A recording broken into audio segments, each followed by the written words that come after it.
Buenas tardes. Esta es la explicación referente a la lección relativa a la tesis cuarta del curso que tiene que ver con el impuesto selectivo de consumo.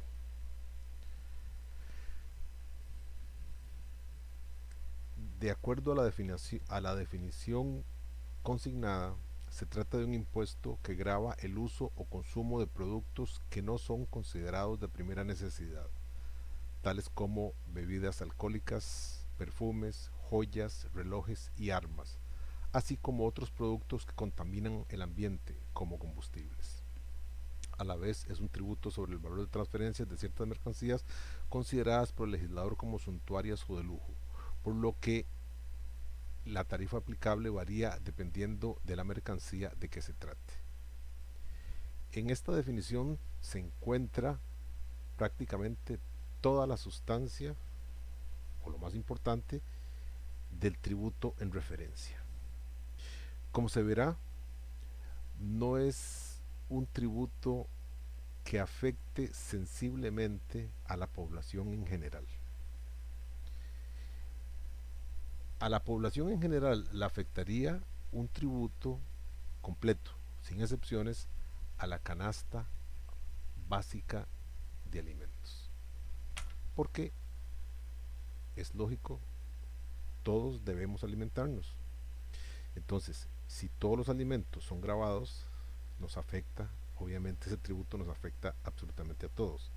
Sin embargo, este tributo no afecta esas situaciones básicas, ese consumo general básico, fundamental, sino que como se verá oportunamente en el cuerpo de normas que les ha sido enviado, afecta solamente ciertos productos que en realidad no se consideran básicos, aunque ahora cuando vean la lista, o si ya la vieron pormenorizadamente, de los productos que contempla, que graba este tributo, hay ciertas situaciones que no se acomodan completamente con la definición que les acabo de indicar. También se considera un tributo más disuasorio que recaudatorio. Me explico. Si el Estado tiene que luchar para evitar las fuentes de contaminación atmosférica, uno de los principales contaminantes es el combustible, de tal manera que se grava la importación de combustible con ese tributo, a efectos de que el Estado pueda destinar parte de esto a combatir los males causados por la contaminación. Eh, Se acomoda en algo, por lo menos en este ejemplo que les acabo de dar, a una especie de ecotributo, porque vuelvo a insistir, de lo que se trata es de castigar, si se puede llamar de esa manera, entre comillas obviamente, el, el consumo de combustible, que al final de cuentas es un contaminante bastante severo del ambiente. Por lo tanto, vuelvo a insistir, se trata de un tributo que además de buscar retribución, también se encarga de la disuasión, que son las dos grandes áreas a las que se van dirigidas los tributos. El tributo como tal no posee una ley propia. Si van a buscar una ley del impuesto selectivo al consumo, no la encuentran. Encuentran una ley del impuesto sobre la renta, una ley sobre el impuesto al valor agregado, etcétera, pero una ley de estas no. Lo que sucede es que en el momento en que se concibió este tributo, allá en los años 70, hubo una reforma fiscal. Entonces, dentro de esa reforma fiscal, que es la ley número 4961 de 10 de marzo de 1972, dentro de esa reforma fiscal, el título segundo tiene que ver con este tributo. Por lo tanto, vuelvo a insistir, no van a encontrar una ley particular específica del impuesto selectivo de consumo, sino que está en una ley que lo contempló dentro de otras normas que son reforma fiscal de aquel tiempo. En color azul les puse en el documento que les envié el enlace, el enlace más actual para poder encontrar este esta normativa. Y más aún, deben tener claro que la lista de productos a los cuales se les aplicó este tributo se encuentra en un listado anexo a esa ley. Por lo tanto, deben tener la ley, deben guardar el enlace para el momento de estudio, ubicar los productos que están afectos a esta ley. En una primera impresión parecerá que solo productos suntuarios, que solo productos lujosos, pero si seguimos estudiando nos vamos a encontrar situaciones que definitivamente tienden a confundir un poco. ¿Por qué se grava con otro tributo a los artículos contemplados en este listado? Y la respuesta es porque son de lujo, es decir, no son de primera necesidad. Y pienso yo el combustible que es, pero el combustible se trata por otro lado. Pero por ejemplo, vamos a encontrar que se graba con este tributo los perfumes, la importación de artículos suntuarios como un reloj, la importación de armas y otros que en definitiva no tienen que ver nada con lo que a la mayoría de las personas le importe o no. ¿Qué pasaría si una persona se queja de que su perfume favorito está muy caro? Tiene dos opciones: o busca otro más barato o deja de ponerse perfume. Pero si la persona quiere pagar perfume, va a tener que pagar el precio más alto.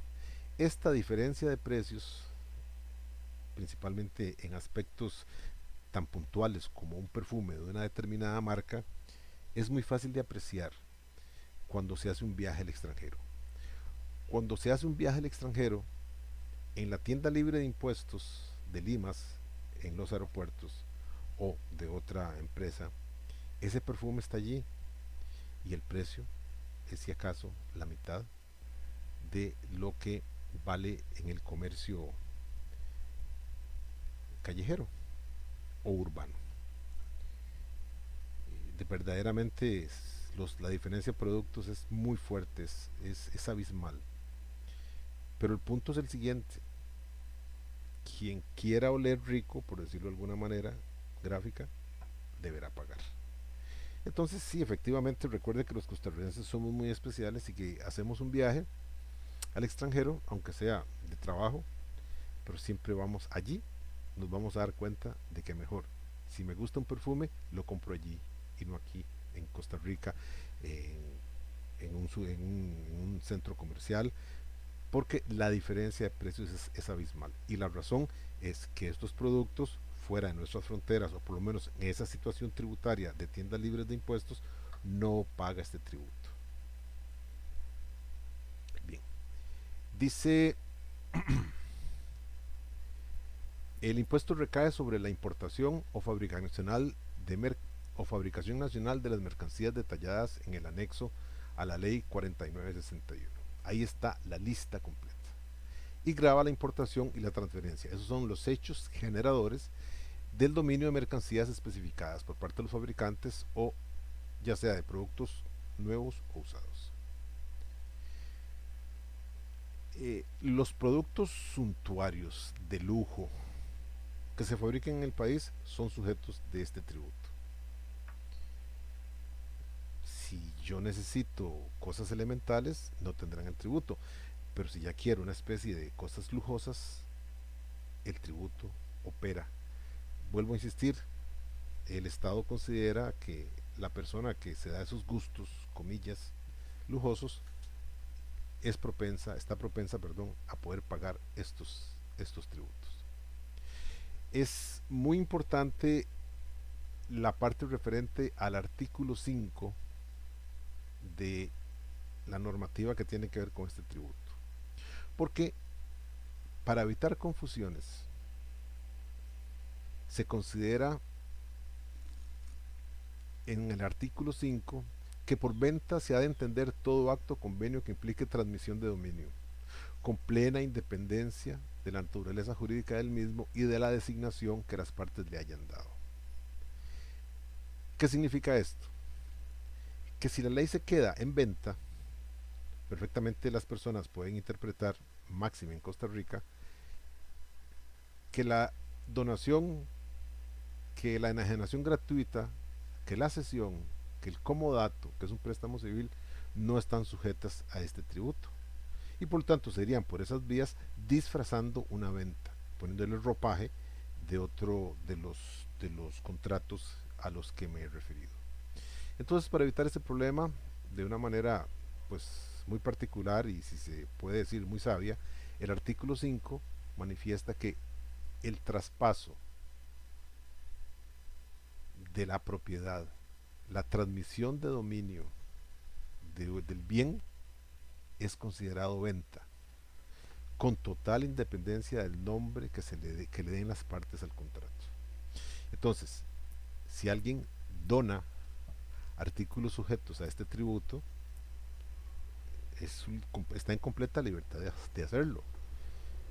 La ley no me puede prohibir que yo regale mis cosas, pero siempre habrá que pagar el tributo. En eso se quiere hacer, dejar claro el asunto. En cuanto al hecho generador, en la importación, este hecho se produce en el momento de aceptarse la póliza o del formulario aduanero. Quiero decir con esto que la mercadería no sale de aduanas si no se paga este tributo. En eso hay que tener muy claro. Y en caso de la producción nacional, o sea, lo que se fabrica aquí, cuando las ventas se lleven a cabo dentro del país, ya sea de contado o crédito, el hecho generador ocurrirá en la fecha de emisión de la factura o la entrega de las mercaderías, de acuerdo al acto que se presente primero. Esto está en el artículo 6. Si en alguna oportunidad el fabricante vende al mayorista, vende a crédito, se corre un riesgo, porque en el momento de emitir la factura, el precio de la misma tiene ya incluido el impuesto de marras. Y si es a crédito, eventualmente no se le paga al no se le paga al fabricante la mercancía, entonces no solamente se pierde el valor de la mercancía, sino también el pago del impuesto que se ha hecho. No es que conforme se va pagando la mercancía, se va pagando el impuesto. No, en el momento que se hace la factura es que se calcula y se tiene que pagar el impuesto. Ahí está transcrito el artículo 6, donde se habla de estas situaciones. ¿Quiénes son contribuyentes de este tributo? Y están en la página 4 y 5, y en la importación o internación de mercancías, la persona que introduzca la mercancía o a cuyo nombre se efectúe la internación. Esto es básicamente el importador. Vean que aquí hay dos conceptos. El primero es es el de importación y el segundo es el de internación. Para que quede claro. La importación se da en el momento en que se trae de fuera del país ciertos artículos, se presentan a la aduana los valora, los afora, que se llama, les pone el impuesto, se paga el impuesto, en ese momento la mercadería se importó. Pero también está el concepto de internación. Son primos, por decirlo de alguna manera, porque la internación tiene que ver con aquellos bienes que se produzcan en el país, pero en zonas francas. Recuerden que la ley de zonas francas establece un estado de excepción, según el cual en esa nave industrial que se produce en los parques que albergan zonas francas, esos productos se considera ficticiamente que no están en el país, que están en el territorio al cual pertenece la empresa de inversión extranjera. De tal manera que esos productos se ensamblan en Costa Rica, se exportan al país de la empresa de inversión extranjera y allí es donde se llevará la contabilidad del mismo y allí es donde la empresa pagará la renta y pagará otras cargas de su nacionalidad, no de la nuestra. Pero la ley no me prohíbe que una persona pueda comprarle a una empresa de estas productos en la zona franca. De tal manera que si yo voy a la zona franca, compro los productos, al momento de internarlos al país, porque en realidad ya están en el país, al momento de internarlos, es decir, al momento de sacarlos de la zona franca para mi uso, es que debo pagar el impuesto. Es así como si alguno de ustedes tiene la experiencia de ir a una zona franca, de ir a un sitio de trabajo donde ahí pueden haber familiares de ustedes, pueden haber compañeros que están trabajando allí, se llevarán la sorpresa de que al entrar a la zona franca se les, se les pide que dejen allí guardados eventualmente sus teléfonos, objetos de valor como pueden ser teléfonos, pueden ser relojes inteligentes, como pueden ser computadoras, quedan guardadas allí porque no se puede sacar nada de la zona franca toda vez que eso es como una zona extranjera. Entonces, si usted comete el error de sacar su computadora, perdón, de meter su computadora y a la hora de salida es sorprendido con esa computadora, puede tener problemas, se le puede exigir la factura nacional para corroborar que esa computadora usted la compró en el país y que no la está sacando de allí. Insisto, esa es la diferencia entre importación y e internación.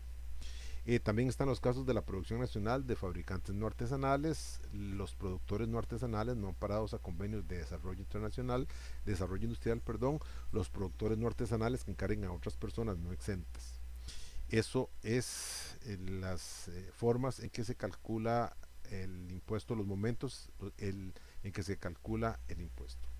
Bien, en cuanto a la base imponible de este tributo, hay que buscar definitivamente el artículo 10 de la ley en cuestión.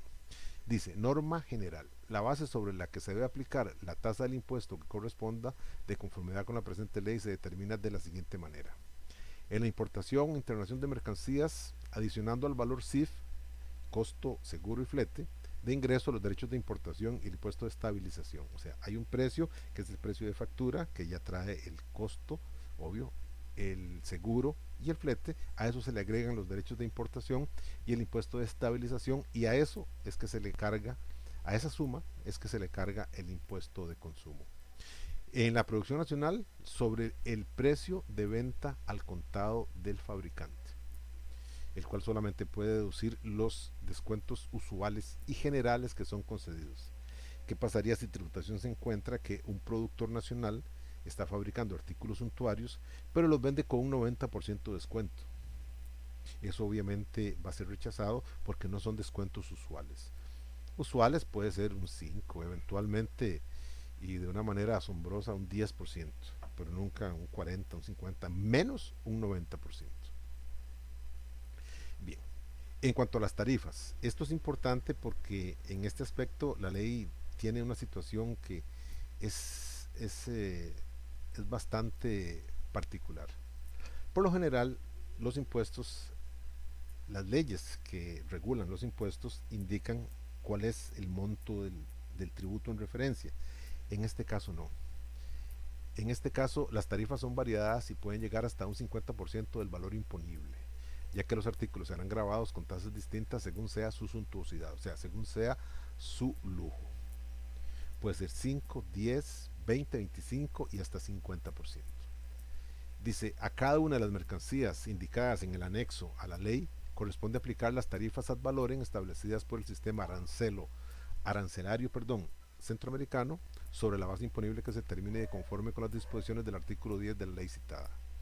Entonces, lo que les acabo de decir parece ruso, parece chino, pero lo que significa es que al momento de tener o de fabricar artículos suntuarios o de importar artículos suntuarios, es tributación, principalmente aduanas, a través del SAC, el sistema arancelario, quien determina en qué partida arancelaria se acomoda este producto. Y dependiendo de la partida arancelaria a la que lo acomoden, ahí ya esa partida sí tiene determinado cuánto es el impuesto que se debe pagar. De tal manera que salvo casos ya empresas aduaneras bastante experimentadas que le pueden perfectamente decir esto va a ir en esta partida arancelaria o en esta otra, se sabrá cuánto es el tributo. Pero de otra manera sí habrá que esperar esa clasificación para poder hacerlo. Por eso es que se dice, cuando un contribuyente vaya a fabricar un producto que se encuentra dentro de la lista del anexo de cita, podrá pedir un estudio a la Dirección General de Aduanas con el fin de obtener la clasificación arancelaria o un análisis merceológico, es decir, una clasificación de las cosas muebles sobre el cual parte la premisa de grabación del tributo en referencia. Entonces, no vamos a encontrar un listado de productos más y a la par, en columna a la par, el monto del tributo. Eso podrá hacerse por experimentados, pero es al final de cuentas aduanas quien decide qué partida arancelaria es la que existe y sobre esa partida es que se graba el tributo. En cuanto a las exenciones, no están sujetos a este tributo los exportadores con respecto a las mercancías que exporten, la reimportación de mercancías nacionales ocurrida 3 años siguientes a su exportación y las actividades de los poderes ejecutivo, legislativo, judicial, el Tribunal Supremo de Elecciones y las municipalidades.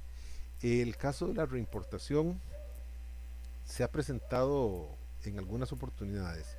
Un ejemplo para que les quede claro lo que es la reimportación se presentó hace unos 6-7 años cuando Panamá construyó la segunda etapa del Canal de Panamá. Esto fue una obra monumental, una obra casi que faraónica, y empresas nacionales como MECO ganaron el derecho a participar de ciertas etapas. MECO ganó lo que tenía que ver con remoción de terrenos, de tierra. Entonces MECO es una empresa impresionantemente grande. Entonces lo que hizo fue que sacó del país parte de su maquinaria, la llevó vía terrestre hasta Panamá y allí la puso a trabajar. MECO tenía, una vez que salió la maquinaria del país, tenía 3 años para volverla a introducir al país. Eso es completamente legal. Y si no lo hacía en 3 años, entonces tenía que pagar el impuesto selectivo de consumo sobre la maquinaria que hubiera sacado. Entonces el negocio de MECO estaba en tener muy claro que su mercancía se devolvía 3 años o que suficientemente usada, suficientemente castigada, comillas, en Panamá, una vez que terminaban las obras, que cobraban el monto por que se les había contratado, pues las podían vender allá como segunda mano, entonces ya era una situación tributaria completamente distinta. En cuanto a la administración, según el artículo 15 corresponde a la administración tributaria la administración y fiscalización del tributo y se sigue la parte del cálculo de la respectiva base de acuerdo a las normas que ya expliqué anteriormente. En cuanto a las sanciones, ¿qué pasa? Aquí el tema es qué pasa si no se paga el tributo. Entonces dice, las sanciones establecidas en el citado reglamento son básicamente para los productores y están constituidas por el cierre de negocio acorde al espíritu de la Ley General del Impuesto de Ventas. Dos observaciones. La primera es que la ley de la que me he referido, la ley de reforma fiscal que trae este impuesto, habla de la Ley General del Impuesto de Ventas. O sea, refiere lo que es sanciones a la Ley General del Impuesto de Ventas. Esto significa que no tiene sanciones como tales, sino que las remite a esa ley. Entonces se utiliza la legislación de otro tributo para regular este aspecto. Entonces el numeral 29 del reglamento a la ley del impuesto general sobre las ventas ordena el cierre del establecimiento comercial de acuerdo a lo establecido en la ley, en el artículo 20 de esa misma ley. por un plazo de hasta 15 días de los establecimientos de los contribuyentes que incurran o cuyos representantes o dependientes, según sea el caso, lo hagan en la siguiente, cometan las siguientes causales. O sea, no solamente es no pagar, sino no emitir la factura correspondiente, no percibir el tributo correspondiente o no retenerlo, atrasarse por más de un mes en la presentación de la declaración, no enterar al fisco los tributos retenidos o percibidos, es decir, no entregárselos a tributación directa. El, el grave problema de esto, y lo tengo en la página 10 al inicio en rojo, es lo siguiente. Dice comentario, con la entrada en vigencia el año pasado del IVA, o sea el impuesto al valor agregado, se derogó lo referente a la ley del impuesto general de ventas y se promulgó un nuevo reglamento, esta vez reglamento a la ley del impuesto al valor agregado. Pero las sanciones estaban referidas al reglamento, a la ley del impuesto de ventas. Y ahora se habla de un reglamento a la ley del impuesto al valor agregado. En el artículo 70 de la ley del impuesto al valor agregado todavía se dice, se deroga el decreto número 14082H del 29 de noviembre, sus reformas, denominado reglamento de la ley del impuesto general sobre las ventas. ¿Cuál es el problema? Que aquí surge un vacío legal, porque las sanciones por infracciones a la ley del impuesto selectivo de consumo están referidas a un reglamento que ya no existe. ¿Hay sanción? ¿No hay sanción? ¿Existe sanción? Puede discutirse el punto. Es una parte bastante interesante que en definitiva solamente con el paso del tiempo, poco a poco se irá esta laguna llenando con interpretaciones que haga, ya sea la parte judicial por un lado o segundo, los propios administradores de los tributos principales que es la Dirección General de Tributación Directa. En cuanto al punto 6, que es el cálculo del impuesto, dice se multiplica el monto de las ventas por de un artículo específico de acuerdo a la partida arancelaria en que este artículo esté consignado por la tarifa que le corresponda según la ley de consumo, de acuerdo con la partida arancelaria que se clasifique. Del total del impuesto mensual determinado como contribuyente se deducen los créditos. Esto es porque hay empresas que tienen que pagarlo, entonces conforme paguen el impuesto pueden hacer un crédito para cuando les toque pagar otra vez el impuesto tener ya un crédito allí y estarlo haciendo. Luego esto para los que comúnmente se dedican a la fabricación o importación de productos suntuarios, estas declaraciones deben hacerse mensuales.